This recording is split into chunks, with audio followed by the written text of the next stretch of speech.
La familia de mi yerno me invitó a una cena para recibir a unos invitados japoneses. Dijeron que era solo una comida de cortesía, que fuera para que la familia estuviera completa. Asentí.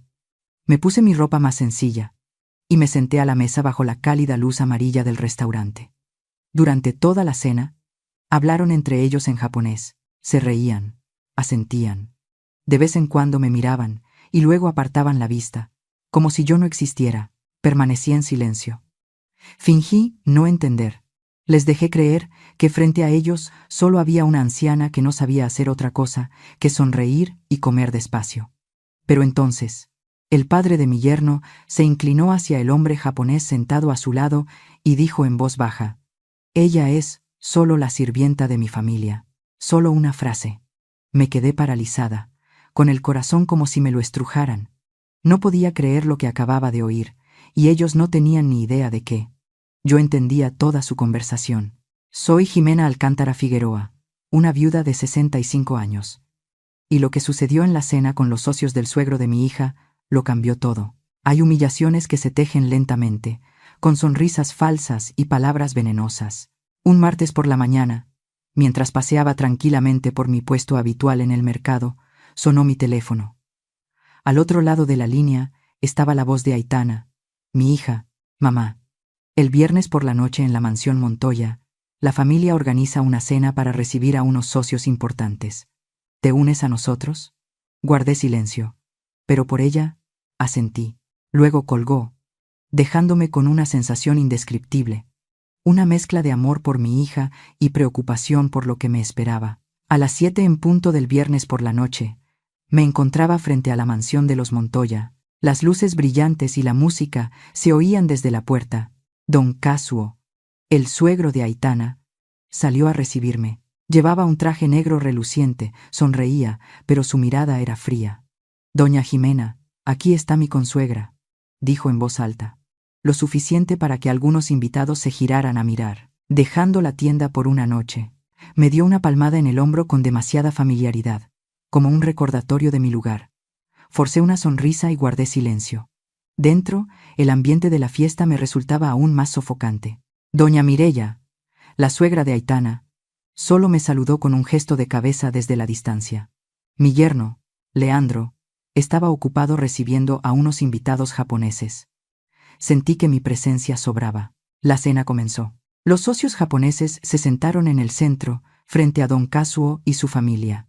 A mí me relegaron al final de la mesa, junto a una gran maceta, como si quisieran que desapareciera. Miré a mi alrededor y vi a Aitana sentada cerca de Leandro, pero evitaba mi mirada.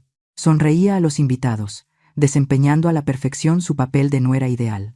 Hablaban entre ellos en japonés, discutiendo sobre negocios, contratos y proyectos millonarios.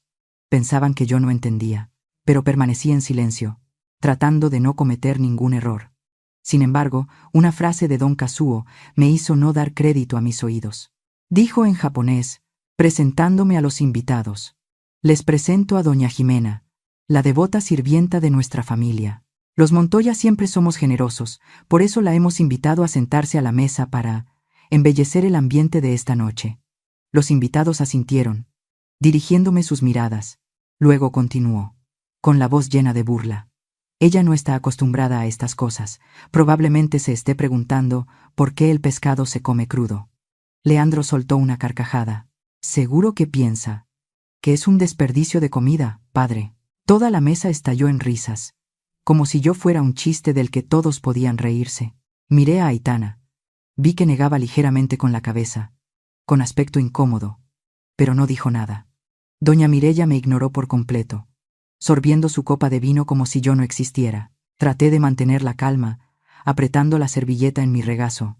Don Kazuo levantó su copa hacia mí y dijo claramente en japonés: «Leandro, dime, ¿crees que el sashimi le parece pescado crudo del mercado de la Merced? Seguro que lamenta no poder hervirlo». Las risas estallaron, agudas y frías. Leandro se rió a carcajadas, y la mayoría de los invitados japoneses también. Solo uno no se rió: el señor Kenjiro Sato, de cabello canoso.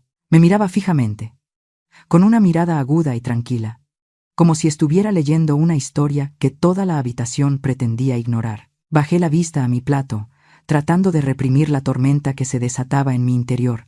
¿La sirvienta? Lo oí todo. Lo entendí todo.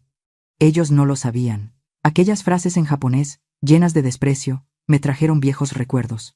Yo, de joven, en el aeropuerto de Osaka, agarrando con fuerza mi maleta gastada. No aprendí japonés solo para hablar, sino para entender, incluso las cosas que la gente oculta tras una sonrisa. Permanecí en silencio, sin reaccionar, sin mostrar la herida, porque sabía que este silencio no era sumisión. Era el comienzo. Regresé a mi pequeña casa después de la fiesta. Frente a mí, mi humilde tienda, el lugar donde encontraba la paz después de la tormenta. Me quedé allí. Respiré hondo, intentando disipar la sensación de humillación que aún ardía dentro de mí. Pero no pensaba en Don Kazuo ni en sus risas burlonas. Pensaba en Aitana. Me acerqué a la pared donde colgaba una vieja foto descolorida. En ella llevaba a Aitana a la espalda, ambas sonriendo radiantes en medio de un mercado rural. Tenía solo 4 años, con las mejillas sonrosadas y los ojos brillantes. Al mirar la foto, sentí que se me encogía el corazón. Mi Aitana ya era mayor. Tenía su propia familia. Pero ¿por qué la sentía tan distante? Los recuerdos volvieron, tan claros como si fuera ayer. Después de la muerte de mi amado esposo Miguel, rechacé todas las oportunidades de volver a mi carrera como intérprete de alto nivel para quedarme en el pueblo y hacerme cargo de la tienda de mi suegra, solo para criar a Aitana. Pero luego recordé otro momento, más reciente y más doloroso. Antes de la fiesta, cuando todavía dudaba si ir o no, Aitana me llamó. Su voz era suave, cautelosa, ese tono que solo usa cuando teme ofender a alguien. Sé que no te gustan estas reuniones, dijo, pero por favor, intenta ayudarme. La familia de mi esposo da mucha importancia a la imagen. No hagas caso a las bromas. Mi suegro no tiene mala intención. Guardé silencio por un momento. Ella continuó, con voz más suave, pero más afilada de lo que esperaba. Además, los socios japoneses son muy importantes. No compliques las cosas. Solo quiero que todo vaya bien. Recuerdo haberle sonreído a Aitana, pero en ese momento entendí algo que me heló el corazón. No me preguntó si yo estaba bien. Solo temía que yo hiciera que los demás no lo estuvieran. Aitana no es mala. Solo está tratando de sobrevivir en la familia de su esposo siendo sumisa, y sin querer, me ha colocado en una posición inferior. Miré el retrato de mi suegra, Teresa. Recuerdo cuando recién me casé.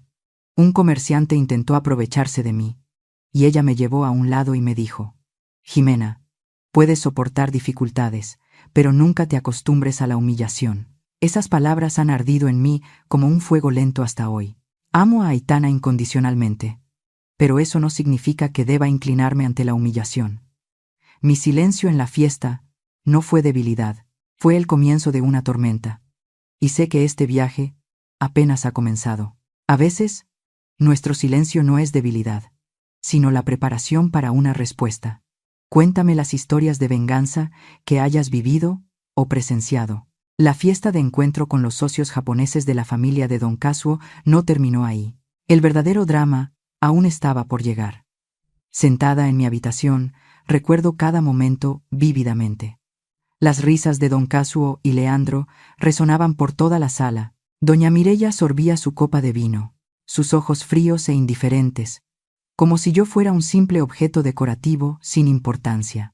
Y Aitana estaba allí, con la cabeza gacha, sus pequeños hombros temblando ligeramente, como si quisiera desaparecer. Quise extender la mano, levantarla y decirle que no necesitábamos quedarnos, que no teníamos que soportar estas humillaciones. Pero no lo hice, no por debilidad, sino porque sabía que mi momento estaba por llegar. Las risas cesaron, pero el ambiente seguía siendo pesado, cargado de burla. No miré a los que se reían de mí. Mi mirada buscó al señor Kenjiro Sato, el invitado japonés de mayor edad, sentado en el centro de la delegación. Él no se reía. Dejó sus palillos sobre el reposapalillos lentamente, con solemnidad. Su mirada pasó sobre mí, aguda, fría, sin compasión, solo una observación profunda, como si viera a través de la fachada exterior. En el instante en que nuestras miradas se encontraron, sentí una comprensión silenciosa. Él no veía a la consuegra del pueblo como la llamaba Don Kazuo, sino a una mujer con su propia historia y fuerza. Me enderecé, con las manos quietas sobre mi regazo, sin bajar la cabeza. Sabía que él lo veía, y entendí que, en su cultura, ese silencio y esa postura pesaban más que todas las palabras ruidosas que don Kazuo pudiera pronunciar. Un recuerdo me transportó de repente a una lujosa sala de reuniones en Osaka, casi 40 años atrás. En aquel entonces, yo era una joven intérprete, de pie, entre los altos directivos de 2 corporaciones. La negociación era tan tensa que el aire parecía espeso. El presidente japonés, de cabello plateado, solo pronunció 3 frases en 2 horas. Los que más hablaban y alardeaban eran los de menor rango. Aprendí de ese momento que, en la cultura japonesa, el silencio no es debilidad, es poder, es autocontrol. Es una declaración que no necesita palabras. Y hoy, usaría esa misma lección. Don Kazuo, quizás considerando que la broma ya había sido suficiente, o simplemente queriendo cerrar el acto para seguir complaciendo a sus socios, me hizo un gesto con la mano, dijo en español, con un tono condescendiente, como si diera una orden. Bueno, la consuegra debe estar cansada. Gracias por asistir. Ya puede retirarse a descansar. No era un agradecimiento, era una forma de echarme, desnuda y fría. Algunos invitados sonrieron levemente, otros asintieron. Como si mi presencia ya fuera superflua. La sala se quedó en silencio. Todas las miradas se posaron en mí. Esperaban que bajara la cabeza, me levantara en silencio y me fuera avergonzada, como una perdedora. Pero se equivocaron. Sentí un fuego encenderse en mi interior. No una ira ciega, sino el orgullo que había conservado durante tantos años. No dejaría que ellos me definieran. No hoy. Me levanté lentamente. Cada movimiento pausado y sereno. La sala enmudeció. Solo se oía el leve sonido de la respiración y el tintineo de una copa contra la mesa. No miré a don Kazuo, ni a Leandro, ni a Aitana. Me giré hacia la delegación japonesa. Me erguí y realicé una reverencia perfecta, precisa en cada ángulo, la reverencia que había practicado miles de veces en Osaka, donde una vez fui una intérprete respetada. No era solo un gesto de cortesía. Era una declaración. Luego, con una voz clara y melodiosa, hablé en un japonés formal y respetuoso, keigo, el tipo de lenguaje que incluso muchos jóvenes japoneses de hoy en día ya no dominan. Kyu, gosha utai tadakimasu koto, kokoro kara kansha itashimasu, minasan to goisho ni sugosu koto ga dekita, koto wa, watashi, ni tote kouei desu. Douso, tanoshi yoru o sugoshi kudasai, que se traduce como agradezco sinceramente la invitación de hoy. Ha sido un honor para mí poder compartir este momento con ustedes. Por favor, disfruten de una velada agradable. Un silencio sepulcral se apoderó de la sala. El sonido de un tenedor cayendo sobre un plato de porcelana del lado de la señora Elena sonó seco como una nota discordante. La joven intérprete de la delegación, Reiko Fujimura, que siempre había mantenido una expresión profesional, ahora tenía los ojos abiertos como platos y la boca ligeramente entreabierta por el asombro. El señor Masahiro Kagawa, el asesor de la delegación, me miró con un estupor no disimulado. Sus manos temblaban ligeramente al dejar su copa sobre la mesa. Otro invitado japonés, cuyo nombre no conocía, susurró a su compañero: ¿Qué acaba de decir? ¿Eso era Keigo? Pero la reacción más evidente fue la de don Kazuo. La sonrisa de suficiencia en sus labios se congeló, y luego se desvaneció. Su rostro se puso pálido como si hubiera visto un fantasma. Leandro estaba petrificado, con la boca abierta y los ojos desorbitados por el pánico. Sentí la mirada de Aitana, pero no me volví. No necesitaba mirar para saber que estaba confundida, como si acabara de descubrir que su madre era una extraña. No esperé a que nadie hablara. Hice otra reverencia, suave pero orgullosa, y luego di media vuelta y salí del comedor, con la espalda recta y paso firme, como si caminara por el camino que había elegido hace mucho tiempo. Héctor, el chófer, estaba en el vestíbulo y levantó la vista al verme. Solo dije, con voz firme: «Por favor, lléveme a casa». Asintió, sin hacer preguntas, y abrió la puerta del coche. Mientras el coche se ponía en marcha, miré por la ventanilla. Las luces de la mansión Montoya se desvanecían. No lloré, tampoco sentí ira.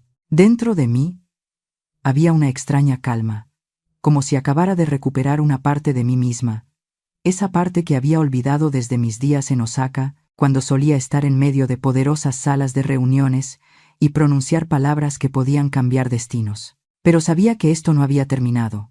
Don Kazuo y Leandro se equivocaron al pensar que yo era solo una madre de pueblo. Me subestimaron.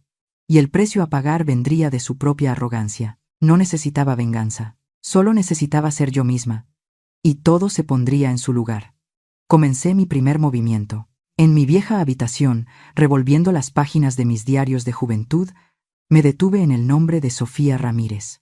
Sofía y yo fuimos jóvenes intérpretes, llenas de ambición en Osaka. Juntas superamos largos días en sofocantes salas de reuniones, donde una palabra equivocada podía hacer caer un contrato millonario.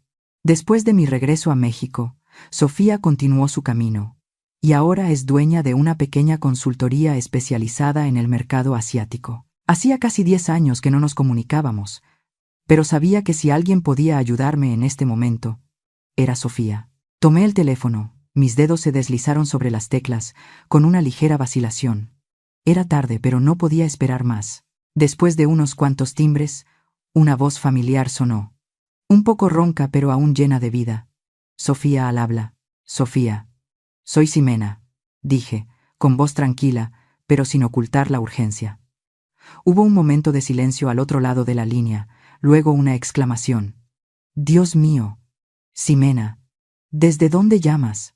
¿Qué pasa para que llames a estas horas? Su voz era una mezcla de sorpresa y curiosidad, como si nos hubiéramos despedido ayer. Necesito que me ayudes con algo, fui directa al grano. Está relacionado con una delegación de empresarios japoneses. Los nombres son Kenjiro Sato y Masahiro Kagawa. Sofía guardó silencio por un segundo, luego rió suavemente. Ay, sigues con tu estilo de ir directa al grano. De acuerdo, cuéntame. ¿Es algo serio? No le conté toda la historia de la cena. No quería involucrar a Sofía en mis sentimientos personales. Solo dije que la familia de mis suegros estaba en medio de un gran negocio con la delegación japonesa y que tenía un mal presentimiento sobre ellos. Necesito saber más sobre Sato y Kagawa, dije. Cualquier información que puedas encontrar sobre su empresa, su forma de trabajar y también cómo evalúan a sus socios. Sofía no hizo más preguntas. Era lo suficientemente inteligente como para entender que no llamaba solo por curiosidad. Envíame la información, dijo, con un tono a la vez burlón y decidido. A ver qué puede encontrar la reina de la interpretación de cabina de antaño. ¿Todavía conservas esa mente aguda, Ximena? Sonreí. Por primera vez esa noche. Ya verás, Sofía. Un recuerdo me transportó a una negociación en Puebla, muchos años atrás, cuando aún trabajaba como intérprete freelance. Era la adquisición de una fábrica textil. La parte mexicana estaba impaciente, presionando constantemente. El señor Álvarez se volvió hacia mí, con voz irritada. Pregúntales si están de acuerdo con este precio, Ximena. Rápido. Pero entendí que el silencio de la delegación japonesa no era ni un sí ni un no. Estaban considerando algo más, algo que nadie decía. Respiré hondo. Me volví hacia el señor Álvarez y le dije en voz baja: Señor, todavía no les interesa el precio. Están preocupados por el sindicato. Hablemos de la estabilidad para los trabajadores. El señor Álvarez me miró como si acabara de decir una locura, pero siguió mi consejo. Y eso fue lo que salvó el contrato. Desde ese día, entendí. Mi trabajo no es solo traducir palabras, sino traducir culturas, traducir intenciones. Una pequeña desviación es suficiente para que todo se derrumbe. A la mañana siguiente, abrí la tienda como de costumbre. El sol de la mañana entraba por la ventana, iluminando los frascos de especias en los estantes. La señora Carmen, la vecina que vende fruta enfrente, vino corriendo con un mango maduro en la mano. Oye, Ximena, pareces pensativa. ¿Está todo bien?, preguntó, con sus ojos curiosos fijos en mí. Solo una mala noche, Carmen. Sonreí, tratando de mantener un tono ligero. ¿Quieres un poco de té de hierbas nuevo? Acabo de recibir una manzanilla muy aromática.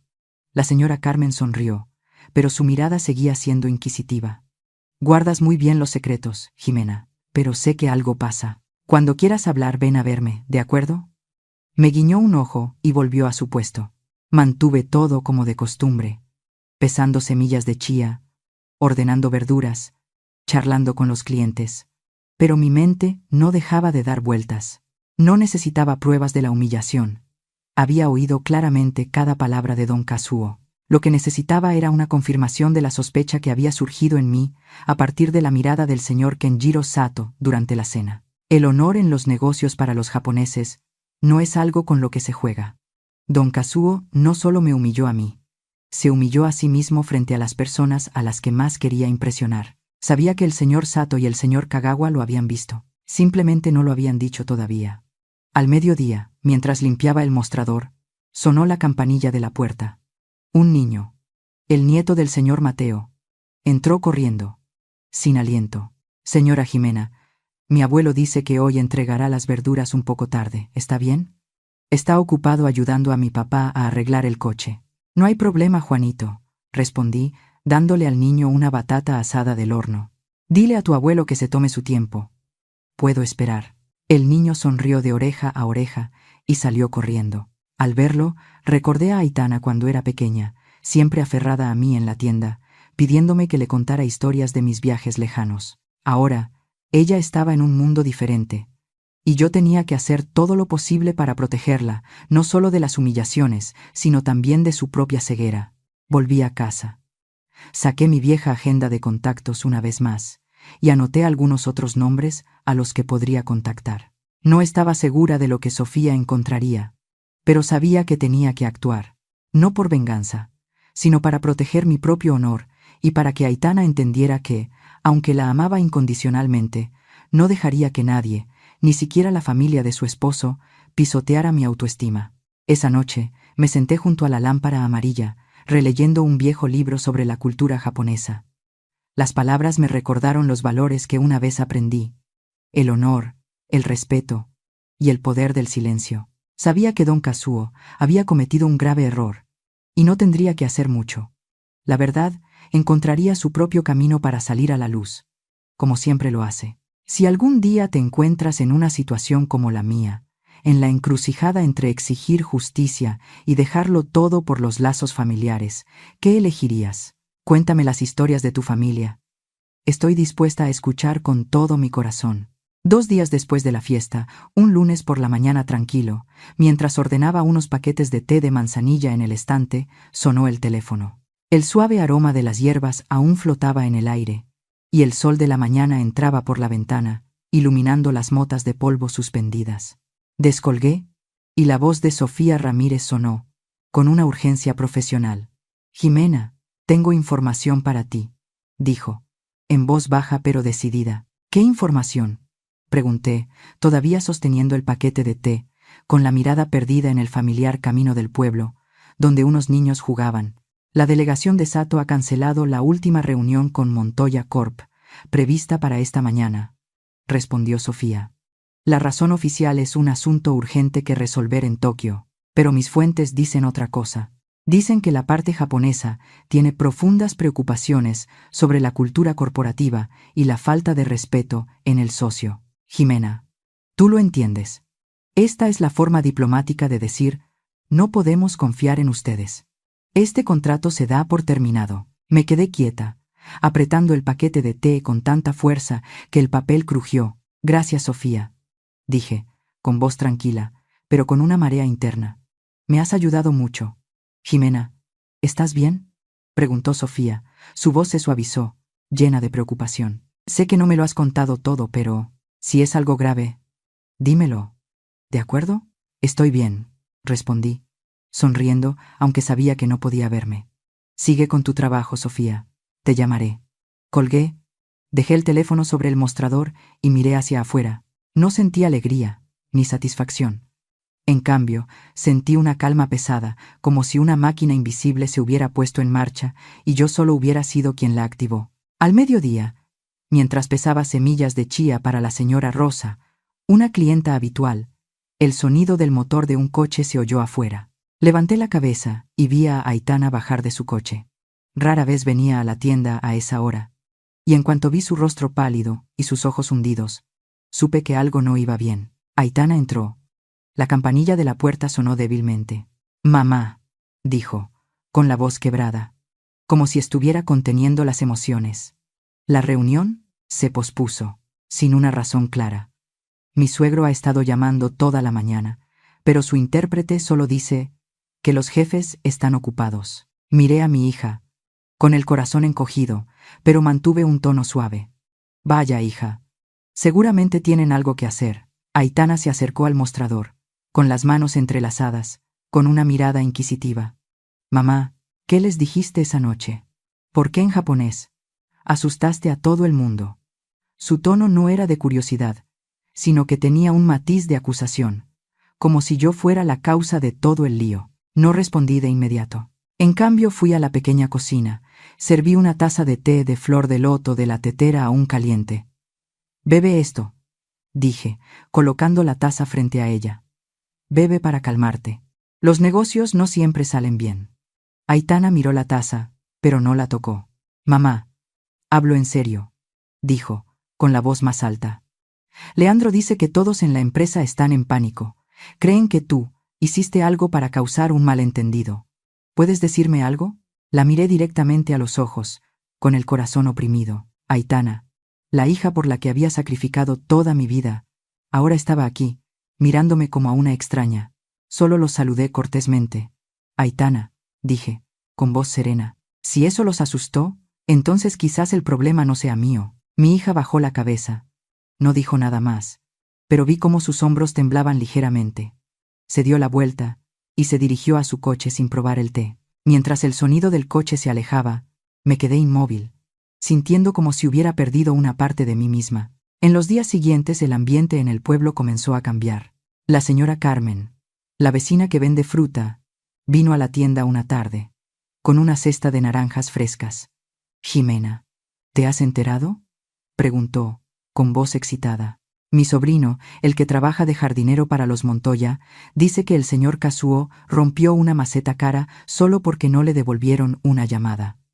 Toda la familia está hecha un lío». Sonreí, tratando de mantener la compostura.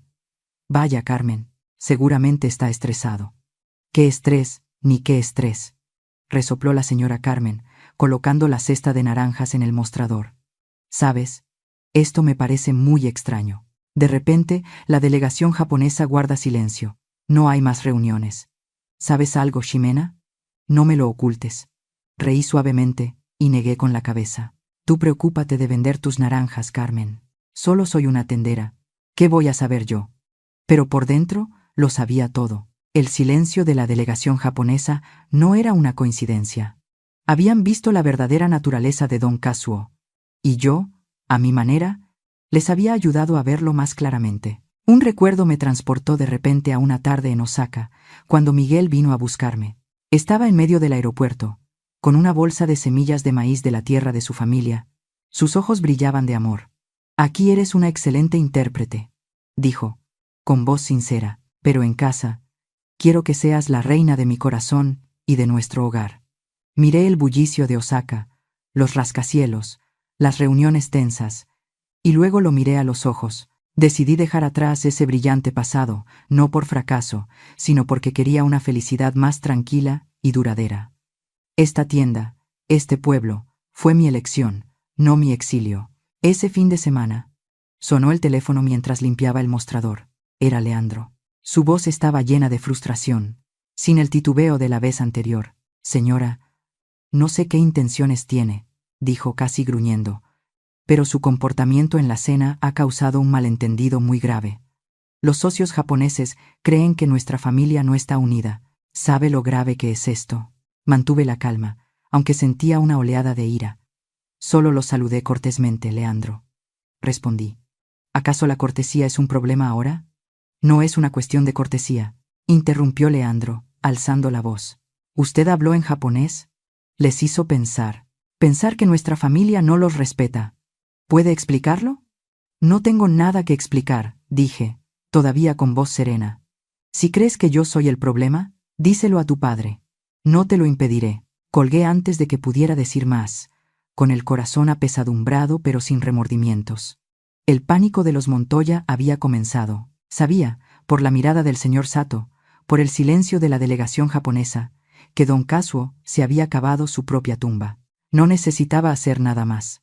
La verdad, como solía decir mi suegra, Siempre encuentra la manera de salir a la luz. Los días posteriores a la fiesta, el ambiente en el pueblo comenzó a volverse sofocante. Sentía las miradas curiosas, los susurros a mis espaldas cada vez que iba al mercado. Don Kazuo, al no poder contactar con la delegación japonesa, eligió la forma más sucia de actuar. No se enfrentó a mí directamente. No se atrevió. En su lugar, esparció rumores, como quien tira la piedra y esconde la mano, para que todo el pueblo me mirara con otros ojos. El miércoles por la mañana temprano, mientras ordenaba unos manojos de cilantro en el estante, el señor Mateo, el proveedor de verduras, entró en la tienda. Se detuvo frente al mostrador, rascándose la cabeza, con expresión vacilante. «Señora Ximena», dijo, en voz baja como si temiera que alguien lo oyera, «he oído algo en el mercado del pueblo. Dicen que está resentida con su rica familia política y que por eso arruinó intencionadamente su negocio». Levanté la vista y miré los ojos amables del señor Mateo. Sentí una punzada, pero mantuve una sonrisa triste en mis labios. «Gracias por decírmelo, señor Mateo», respondí, con voz suave. «La gente puede decir lo que quiera. No me importa». El señor Mateo asintió, pero su mirada seguía preocupada. «Tenga cuidado, Ximena. Esos rumores se extienden muy rápido. Sé que usted no es así, pero, ya sabe, las malas lenguas». Puso una cesta de tomates frescos en el mostrador y se fue en silencio, dejándome con una sensación de pesadez. Los rumores se extendieron como un reguero de pólvora. En pocos días, todo el pueblo estaba lleno de historias sobre mí. Decían que envidiaba la felicidad de Aitana, que había usado el poco japonés que había aprendido de oídas para humillar a la familia Montoya, solo para llamar la atención de una manera patética. Algunos incluso inventaron que no podía soportar que mi hija viviera mejor que yo, y que por eso intenté sabotearla para traerla de vuelta a este pobre pueblo. Esas palabras, aunque intenté ignorarlas, eran como agujas clavándose en mi corazón. Lo que más me dolió fue saber que don Kazuo había llegado al extremo de confesarse con el padre Antonio en la iglesia. La señora Carmen, la vecina de la frutería, me lo contó una tarde, con voz indignada. «Ximena, ¿sabes lo que el señor Kazuo le dijo al padre Antonio?», preguntó, con las manos en las caderas. «Le dijo que eres una suegra vieja y senil, que siempre intenta controlar la vida de Aitana. Incluso dijo que actuaste así en la cena por envidia, porque no quieres que tu hija sea feliz». Me quedé quieta, dejando de limpiar el mostrador. «Gracias, Carmen», fue todo lo que pude decir, con la voz ronca. «Me encargaré de esto». «¿Cómo te encargarás?», insistió la señora Carmen, con los ojos brillantes de curiosidad. «¿Qué vas a hacer, Ximena? No dejes que te pisoteen así». «No dejaré que me pisoteen», respondí, con voz tranquila pero firme. «Pero lo haré a mi manera». La señora Carmen me miró, asintió y volvió a su puesto. Pero sabía que quería oír más. Esos rumores maliciosos, aunque dolorosos, no fueron lo que más me hirió. Lo que me desgarró el corazón fue que Aitana, la hija a la que había amado y protegido toda mi vida, creyera esas mentiras. Esa tarde, se puso a llover. Las pesadas gotas golpeaban el techo de chapa, creando una música triste. Estaba haciendo inventario cuando oí pasos afuera. Aitana apareció, de pie bajo el alero, sin entrar. Estaba empapada, el pelo pegado a la frente, pero no estaba segura de si temblaba de frío o de rabia. «¿Ya estás contenta?», fue lo primero que dijo, con voz cortante, llena de reproche. Salí y me puse frente a ella, mirándola directamente a sus ojos llorosos. «¿De qué estás hablando, Aitana?», pregunté, tratando de mantener la calma, aunque mi corazón latía con fuerza. «Todo el mundo está hablando de ti», casi gritó Aitana. Las lágrimas brotaban de sus ojos. «Dicen que estás arruinando mi felicidad. Leandro y su padre han tenido que soportar mucho por tu egoísmo. ¿Por qué lo hiciste? ¿Solo porque no te sentaron en el centro de la mesa? ¿Solo porque no soportas verme vivir mejor que tú?». Cada palabra de Aitana era como un cuchillo, más afilado que los insultos de don Kazuo. Sentí un dolor agudo en el pecho, como si alguien me estuviera estrujando el corazón. Esta era la hija por la que había pasado noches en vela, arreglando un techo con goteras, por la que había contado cada centavo para que fuera a un buen colegio, por la que había sacrificado mi juventud para que tuviera un futuro brillante. Y ahora estaba aquí, acusándome por mentiras. «Aitana», dije. Mi voz también temblaba, ¿De verdad crees que tu madre es así? Me miró. Las lágrimas corrían por sus mejillas, pero su mirada estaba llena de confusión. Ya no sé qué creer, gritó. Solo sé que desde que hiciste esa locura, mi vida se ha puesto patas arriba. Luego se dio la vuelta y corrió bajo la lluvia, dejándome petrificada bajo el alero, el sonido de la lluvia ahogando todos los demás sonidos. Me quedé allí, viendo cómo su figura desaparecía en la lluvia, sintiendo como si el mundo entero se hubiera derrumbado. Había soportado insultos, miradas de desprecio, pero nada dolía tanto como que mi propia hija, a la que más amaba, me diera la espalda. Quise correr tras ella, abrazarla, decirle que nunca quise hacerle daño, pero no lo hice. No porque estuviera enfadada, sino porque sabía que Aitana necesitaba tiempo para ver la verdad. La lluvia y el dolor me trajeron un viejo recuerdo de mi suegra, Teresa. Muchos años atrás, un comerciante deshonesto nos entregó menos mercancía y luego insistió en que sus libros estaban correctos. Todos en el mercado me dijeron que lo dejara pasar, porque ese hombre era conocido por causar problemas. Pero Teresa no lo hizo. No discutió, no levantó la voz. Simplemente sacó los libros de contabilidad y comparó cada partida frente a todos. Su calma y precisión hicieron que el comerciante tuviera que admitir su error y devolver la mercancía. Esa noche, se sentó a mi lado, con una mirada severa pero cálida. Ximena, dijo, la gente puede quitarte tu dinero, pueden hablar mal de ti a tus espaldas, pero nunca dejes que te quiten la verdad y tu autoestima. Puedes soportar las dificultades, pero no te acostumbres a la humillación. Las palabras de Teresa fueron como un bálsamo, aliviando la herida que Aitana acababa de dejar. Me sequé las lágrimas, respiré hondo y entré. No me derrumbaría por mentiras, no me acostumbraría a ser humillada, y no dejaría que don Casuó ni nadie definiera quién era yo. Esa noche, me senté junto a la lámpara amarilla y abrí mi vieja agenda de contactos. Sabía que Sofía estaba trabajando para encontrar información sobre la delegación japonesa y confiaba en que la verdad saldría a la luz pronto. Don Casuó podía esparcir rumores, podía hacer que todo el pueblo me mirara con sospecha, pero no podía ocultar su verdadera naturaleza para siempre.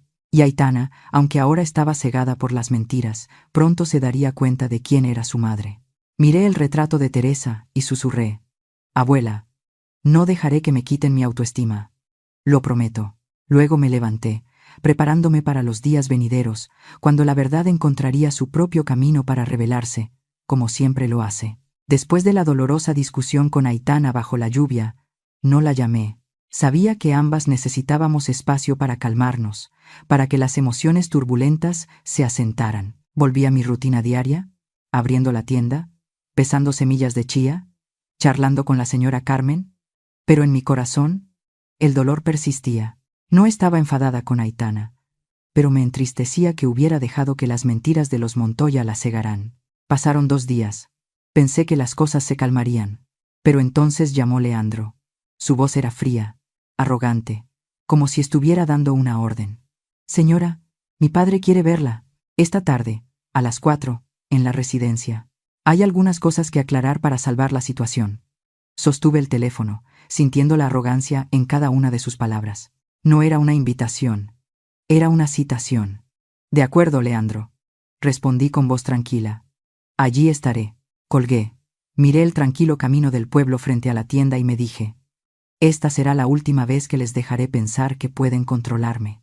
A las 4 en punto, estaba frente a la puerta de la mansión Montoya. Héctor, el chófer, abrió la puerta del coche, pero no me miró a los ojos, como si estuviera avergonzado de presenciar lo que estaba por suceder. Entré en el salón, donde toda la familia Montoya me esperaba, dispuestos como en un tribunal. Don Casuó estaba sentado en la silla principal. Su traje negro brillante no ocultaba la tensión en su rostro. Doña Mireya estaba a su lado, jugando con un collar de perlas, sus ojos afilados y fríos. Leandro estaba de pie, con los brazos cruzados junto a la chimenea, su expresión rígida, y Aitana, mi hija, estaba sentada en un pequeño sillón en un rincón de la habitación, con los ojos hinchados y la cabeza gacha, como si no se atreviera a mirarme. Don Casuó habló de inmediato, sin un saludo, su voz tan afilada como un cuchillo. «Señora Ximena, pensaba que era una persona razonable, pero sus acciones han causado un daño irreparable. Los socios japoneses han cortado toda comunicación. Todo por su inoportuna exhibición. Doña Mireya añadió, con una voz suave pero llena de veneno, como una serpiente escondida en la hierba.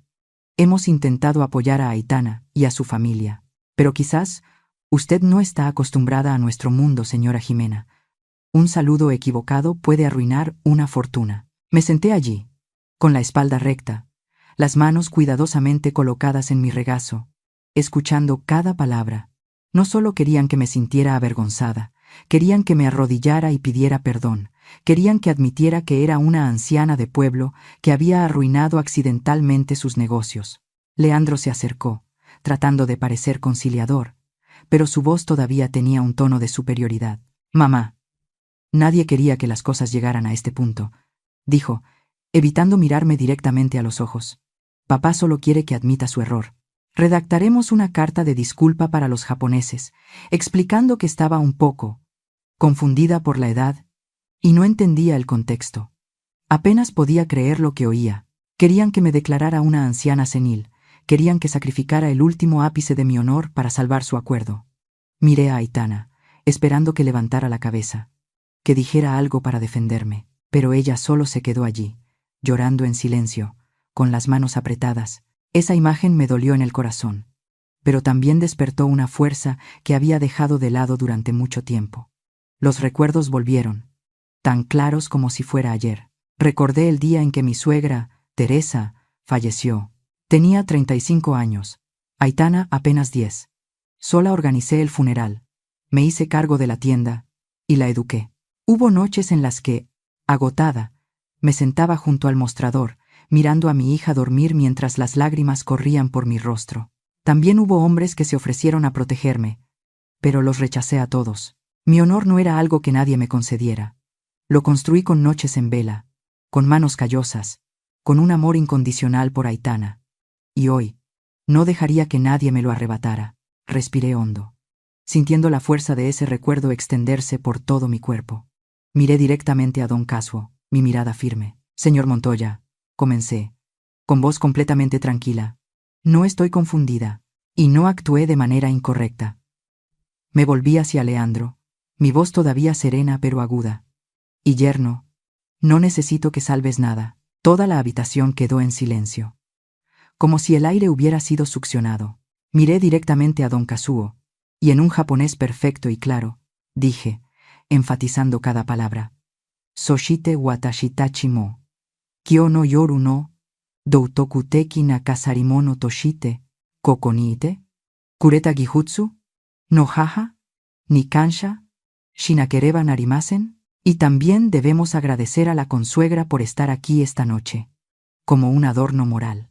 Eso es lo que dijo de mí, ¿verdad, señor Kazuo? La expresión de suficiencia en el rostro de don Kazuo se derrumbó. Abrió la boca, pero no pudo pronunciar palabra, su rostro pálido como si lo hubieran abofeteado.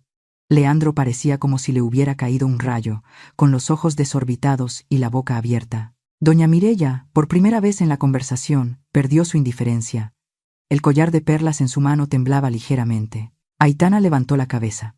Las lágrimas corrían por sus mejillas, su mirada llena de asombro. Me levanté, me ajusté el chal, mi voz aún manteniendo la calma. Escuché y entendí cada una de sus despectivas palabras. Dije, mirando a cada persona en la habitación. Guardé silencio, no porque no entendiera, sino porque no podía creer que la familia de mi hija me tratara de esa manera. Mi honor, lo construí yo misma, y no merezco ser tratada así. Nadie se atrevió a hablar.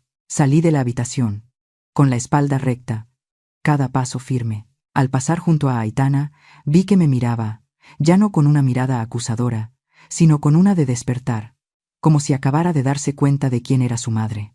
No me detuve, no miré hacia atrás. Había dicho todo lo que tenía que decir.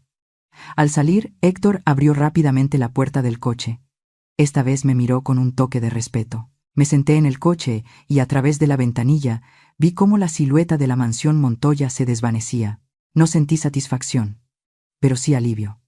Había recuperado mi honor, no rebajándolos, sino manteniéndome erguida y diciendo la verdad. Si alguna vez has tenido que luchar por tu cuenta para defender lo que es justo, comparte tus historias de venganza en los comentarios. Quizás eso motive a alguien más. El viernes por la mañana, una semana después del enfrentamiento en la mansión Montoya, estaba detrás del mostrador, pesando unos paquetes de semillas de chía para la señora Rosa, cuando sonó el teléfono. El sol de la mañana entraba por la ventana, iluminando los frascos de especias, y un ligero aroma a hierbas secas flotaba en el aire. Descolgué. La voz de Sofía Ramírez sonó, emocionada pero aún muy profesional. «Ya es oficial, Ximena», dijo rápidamente. «El Grupo Sato ha enviado un comunicado interno. Han cesado la colaboración con Montoya Corp y han firmado un memorando de entendimiento preliminar con otro socio en Guadalajara». Me detuve, dejando el paquete de semillas de chía sobre el mostrador. Un sentimiento difícil de nombrar surgió en mi pecho. «¿Han dado alguna razón?», pregunté, manteniendo la calma, aunque mi corazón latía más rápido. «No directamente», respondió Sofía, «pero mi fuente dice que el señor Kagawa, el asesor, fue quien tomó la decisión final. Le dijo al Consejo de Administración: un hombre que no respeta a los mayores de su propia familia no puede ser un socio fiable a largo plazo. Ximena, no solo se han retirado, han perdido completamente la confianza en el honor de don Kazuo». Respiré hondo, sintiendo una calma extenderse por mi interior. «Gracias, Sofía», dije, con voz suave pero firme. «Me has ayudado mucho. Ximena, tienes que contarme toda la historia». Rió Sofía, con tono burlón. «Sé que no me llamaste solo por curiosidad. Hay algo más grande, ¿verdad? Venga, confiesa». Sonreí, aunque ella no podía verme. «Te lo contaré, Sofía. Pero no ahora. Sigue con tu trabajo. Te volveré a llamar». Colgué, y me quedé quieta un momento, mirando el tranquilo camino del pueblo. No sentí satisfacción, no sentí victoria. En cambio, sentí una profunda paz, como si me hubiera quitado un peso invisible de encima. Un recuerdo me transportó a una tarde en Osaka, cuando trabajaba para un director japonés. Él canceló un gran contrato, solo porque descubrió un pequeño detalle de fraude. Recuerdo su mirada seria mirándome directamente y diciendo: «Señorita Kagawa, el honor es como un espejo. Una vez que se agrieta, aunque lo pegues, nunca volverá a estar liso. El dinero se puede recuperar, pero el honor perdido nunca se encuentra». Esas palabras resonaron en mí durante años, y en este momento iluminaban el camino que había elegido. La noticia del colapso del acuerdo del siglo se extendió rápidamente. No leí los periódicos, pero la señora Carmen, la vecina de la frutería, vino corriendo a la tienda al mediodía, con un periódico financiero que le había dado su hijo. «Ximena, ¿has leído esto?», preguntó, emocionada. «Ricardo Morales, el famoso periodista económico, ha escrito un largo análisis sobre los Montoya. Cuestiona su capacidad y su llamada estabilidad cultural. Dicen que las acciones de su empresa se han desplomado». Eché un vistazo al periódico. Vi el gran titular: «Montoya Corp. ¿Es suficiente la reputación para retener a los socios internacionales?».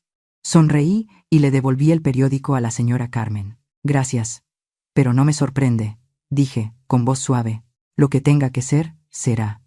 «Ay, Ximena, qué tranquila estás», exclamó la señora Carmen con las manos en las caderas. «Todo el pueblo está revolucionado. Dicen que los Montoya están hechos un lío. ¿Sabes algo? Cuéntamelo». Reí suavemente y negué con la cabeza. «Tú preocúpate de tus frutas, Carmen. Solo soy una tendera. ¿Qué voy a saber yo?». Pero por dentro, lo sabía todo. Las consecuencias no se detuvieron en el artículo del periódico. El señor Mateo, el proveedor de verduras, me contó que los Montoya habían cancelado un gran pedido para un evento que iban a celebrar por el contrato. «Dicen que ya no lo necesitan», dijo el señor Mateo, con pesar. «Pero es extraño, Ximena, he oído que el banco les está apretando con las deudas. ¿Es verdad?». «No lo sé, señor Mateo», respondí, ofreciéndole una taza de té. «Pero no se preocupe, sus verduras se venden bien aquí». Él sonrió, pero su mirada seguía llena de curiosidad. «¿El sobrino de la señora Carmen, el joven que trabajaba de jardinero para los Montoya, también le contó que no le habían pagado a tiempo? Dice que el señor Kazuo está siempre de mal humor», me susurró la señora Carmen mientras compraba un paquete de té de manzanilla. «Como si todo el mundo estuviera en su contra. Ximena, ¿crees que esto tiene que ver contigo?». Solo sonreí. Sin responder, no necesitaba confirmar lo que decían. La caída de don Kazuo no fue causada por mí. Él mismo destruyó su reputación. Y el mundo solo le estaba devolviendo lo que había sembrado. Una noche, mientras cerraba la tienda, el padre Antonio pasó, su sotana negra ondeando al viento. Se detuvo, con una expresión de disculpa, muy diferente a su habitual confianza. Señora Ximena, dijo en voz baja, he oído otra versión de la historia. Pido disculpas si he juzgado precipitadamente. Don Kazuo vino a verme. Habló de usted. Pero ahora me doy cuenta. Quizás me equivoqué. Lo miré, con expresión serena. No se preocupe, padre. Respondí. La verdad siempre encuentra la manera de salir a la luz. El padre Antonio asintió, como si quisiera decir más, pero se contuvo. Es usted una mujer fuerte, Ximena, dijo antes de irse. Que Dios la bendiga. Me quedé allí, viendo cómo su figura desaparecía, sin ningún resentimiento. No necesitaba la disculpa del padre Antonio, pero era una señal de que la verdad estaba saliendo a la luz, como el sol a través de las nubes. Volví adentro, me senté en mi familiar silla de madera, la suave luz de la lámpara amarilla me envolvía. No sentí regocijo al oír hablar de la caída de don Kazuo. No necesitaba regocijarme, no me había vengado, no me había rebajado para responder. Simplemente me negué a ser la víctima. Y el mundo se había reordenado por sí solo. Pensé en Aitana, en su mirada atónita durante el enfrentamiento. Sabía que estaba luchando consigo misma, con lo que había creído, y lo que poco a poco se estaba dando cuenta.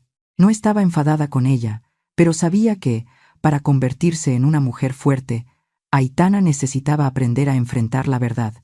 Como lo había hecho yo. Me levanté y fui al rincón de la casa donde el retrato de Teresa seguía en el pequeño altar. Encendí una vela. La luz parpadeante iluminó su fotografía. Abuela, susurré, he mantenido mi autoestima. He hecho lo que me enseñaste. Y en ese momento, sentí una profunda paz, como si ella me estuviera sonriendo desde lejos. Varios días después de que la noticia de la caída de los Montoya se extendiera por todo el pueblo, estaba detrás del mostrador, ordenando los frascos de especias, cuando oí pasos afuera. Al levantar la vista, vi a Aitana al final de la calle. Acababa de bajar del coche. Esta vez, no entró corriendo como de costumbre. Aparcó lejos, caminó hasta la tienda, mezclándose con la gente sencilla. Sentí una punzada en el corazón. Esa imagen me recordó a la Aitana de antes, cuando corría por la tienda, riendo a carcajadas. La campanilla de la puerta sonó familiarmente cuando Aitana entró. No dijo nada. Solo miró a su alrededor en silencio. Su mirada recorrió lentamente los frascos de especias, los sacos de grano, los manojos de hierbas secas. Vi en ella una nostalgia, como si este lugar, donde creció, apareciera por primera vez después de muchos años. Estaba pesando semillas de chía para la señora Carmen. Ella miró a Aitana, luego a mí. Asintió comprensivamente, y se fue en silencio, dejándonos a solas. Aitana se acercó al mostrador, con las manos entrelazadas, los nudillos blancos. Mamá, comenzó, con la voz ronca, como si le costara mucho hablar. Hablé con Leandro. Le pregunté exactamente qué dijo mi suegro esa noche. En japonés. Dejé de trabajar, puse la bolsa de semillas de chía sobre el mostrador y la miré directamente a los ojos. No dije nada, solo esperé. Aitana respiró hondo. Sus ojos comenzaron a llenarse de lágrimas. Y lo admitió todo. Dijo, con voz temblorosa, cada palabra. Lo que mi suegro dijo de ti, sobre que eras un adorno moral. Leandro lo sabía todo. Y no lo detuvo. Rompió a llorar. No un llanto ruidoso, sino un llanto silencioso y profundo, como si todo el remordimiento de su corazón estuviera saliendo. Lo siento, mamá, dijo, con la voz ahogada. Siento no haberte creído. Tenía demasiado miedo. Fui demasiado débil. Dejé que te hicieran daño, y yo solo me quedé callada. Incluso te eché la culpa. Soy una mala hija. Las palabras de Aitana fueron como un cuchillo, no porque me dolieran, sino porque vi el tormento en el corazón de mi hija. Salí de detrás del mostrador, acerqué un taburete y me senté a su lado. Le di un pañuelo limpio y la observé llorar en silencio. No me apresuré a hablar, ni a consolarla. Quería que Aitana sintiera plenamente lo que estaba experimentando, para que entendiera que este arrepentimiento era el primer paso para madurar. Un recuerdo me transportó al día en que sostuve a Aitana recién nacida. Su piel estaba arrugada, rojiza, sus ojos cerrados como si no estuviera lista para enfrentar el mundo. En la estrecha habitación del hospital, le susurré: no te daré riquezas, pero te prometo una vida digna, sabiendo lo que está bien y lo que está mal, y viviendo con la cabeza alta. Al ver a Aitana llorar frente a mí ahora, entendí que le había dado las bases, pero el camino hacia la madurez tenía que recorrerlo ella misma. No podía enfrentar sus errores por ella, ni podía corregirlos por ella.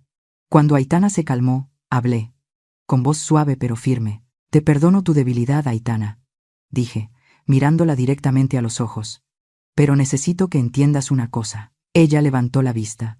Las lágrimas aún corrían por sus mejillas, su mirada llena de expectación. ¿Qué cosa, mamá?, preguntó, con voz baja como si temiera la respuesta. Siempre seré tu madre, continué, y mi amor por ti nunca cambiará. Pero nuestra relación tiene que cambiar. Ya no seré la sombra silenciosa que te hace sentir segura en la familia de tu esposo. A partir de ahora, tienes que mantenerte firme por ti misma. Tienes que aprender a proteger lo que crees que es correcto, a proteger a las personas que amas, incluso si eso significa enfrentar el conflicto que siempre has temido. Aitana asintió. Las lágrimas seguían cayendo, pero ahora había un toque de determinación en su mirada. Entiendo, mamá, dijo, con voz ronca pero firme. Aprenderé, lo prometo. Sonreí. Puse mi mano sobre su hombro, sintiendo su calor. Confío en ti, dije, con voz suave. Pero tienes que demostrarlo, no a mí, sino a ti misma. Aitana se secó las lágrimas y volvió a mirar la tienda. Mamá, dijo, con voz vacilante. Había olvidado lo importante que es este lugar para mí. Había olvidado cuánto te has sacrificado para que yo esté aquí hoy. No respondí de inmediato, solo me levanté y fui a la pared donde colgaba la vieja foto de las dos. Descolgué el marco y se lo di a Aitana. Mira esto, dije, señalando la imagen de mí, llevándola a cuestas en el mercado del pueblo. Ambas sonriendo radiantes. Estas somos nosotras, Aitana, vayas donde vayas. Vivas como vivas. Siempre estaré aquí, esperándote. Pero tienes que aprender a levantarte, para que no tenga que preocuparme de que dejes que alguien te vuelva a hacer daño. Aitana abrazó el marco. Las lágrimas volvieron a brotar, pero esta vez sonrió.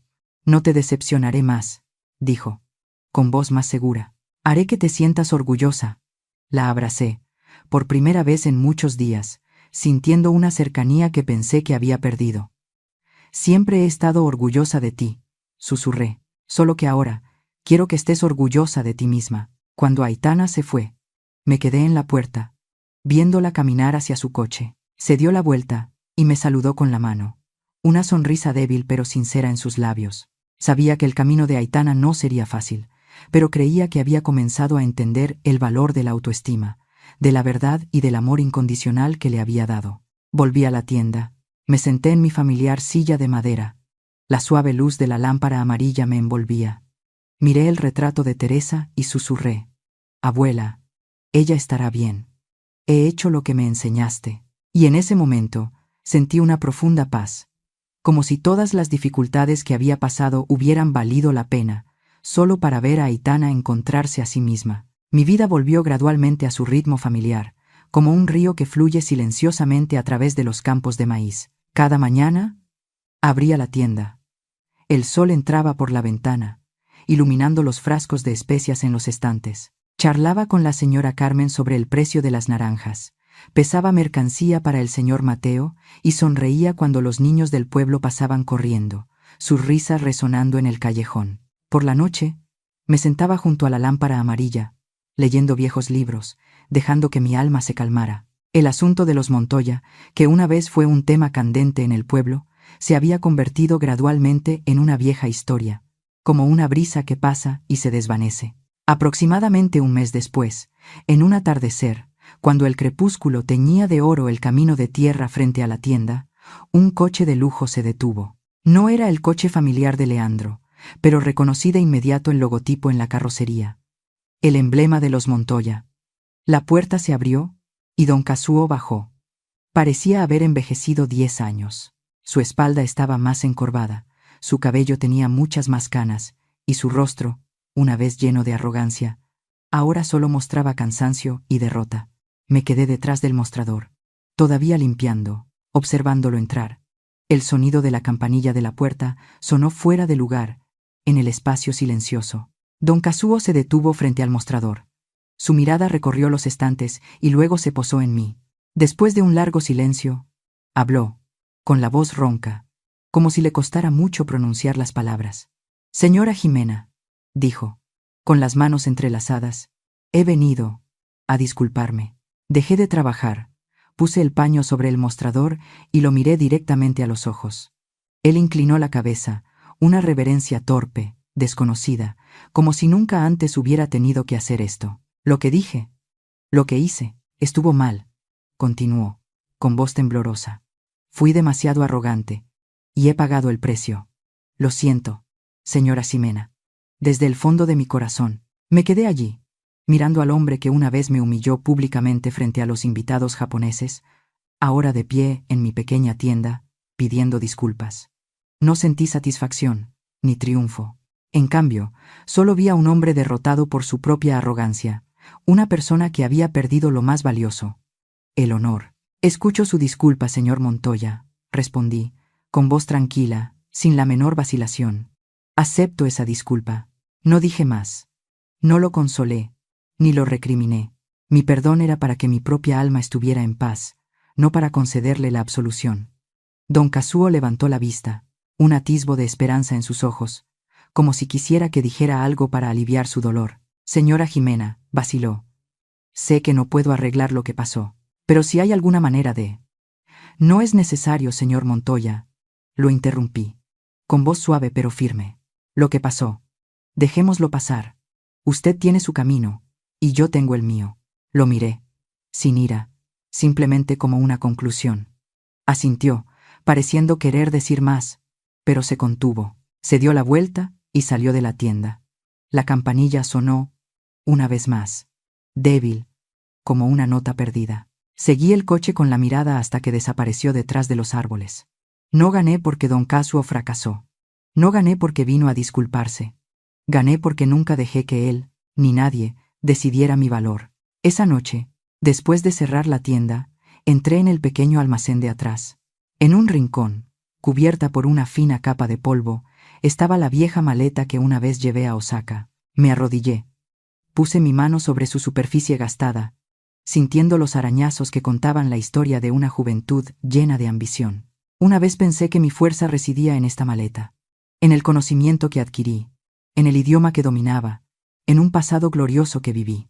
Pero ahora, entendía que mi verdadera fuerza no estaba allí. Un recuerdo me transportó al aeropuerto de Osaka, donde una joven apretaba el asa de su maleta, sus ojos brillantes, con el sueño de conquistar el mundo.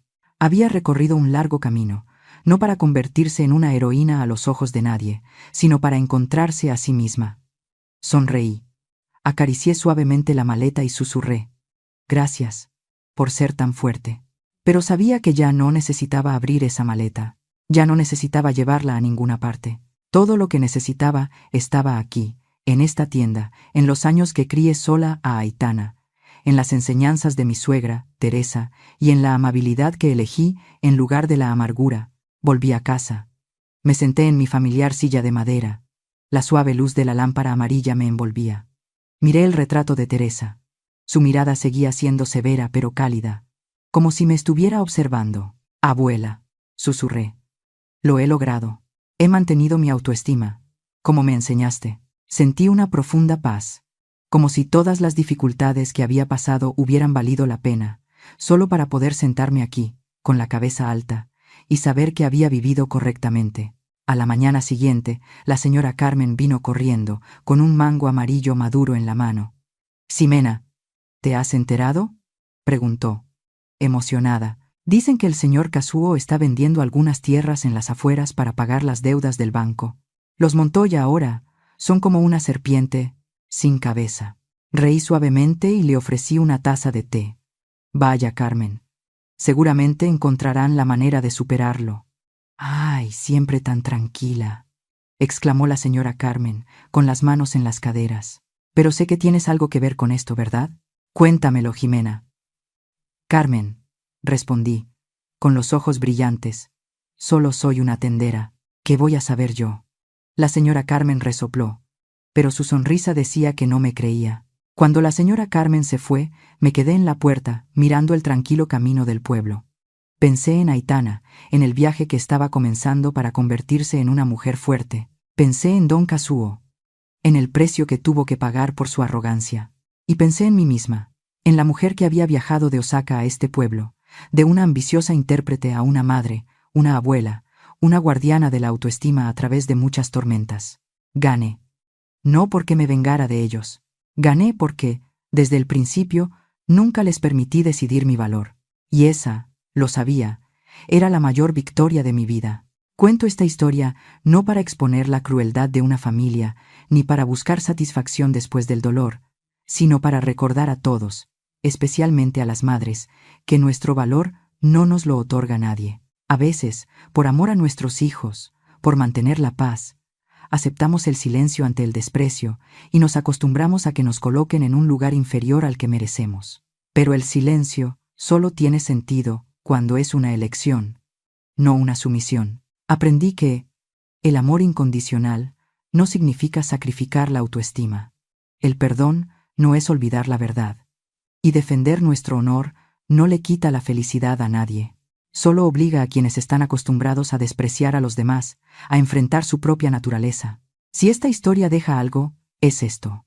Nunca dejes que la edad, el origen o la humildad te conviertan en un adorno moral en la vida de otros, porque cuando te mantienes erguida, el mundo se ve obligado a mirarte con otros ojos. La historia que acabas de escuchar ha sido modificada en nombres y escenarios para proteger la privacidad de los involucrados. No la contamos para culpar a nadie, sino para plantear una pregunta muy real. ¿Cuántas madres están sufriendo en silencio en sus propios hogares? Si fueras tú, ¿elegirías el silencio para mantener la paz o te atreverías a enfrentarlo todo para recuperar tu voz y tu dignidad? Si esta historia te ha conmovido, comparte tus pensamientos en los comentarios. Y si quieres seguir escuchando historias como esta, sigue el canal Historias con Calma. Quizás la próxima historia llegue justo cuando más la necesites. Gracias por quedarte hasta este momento.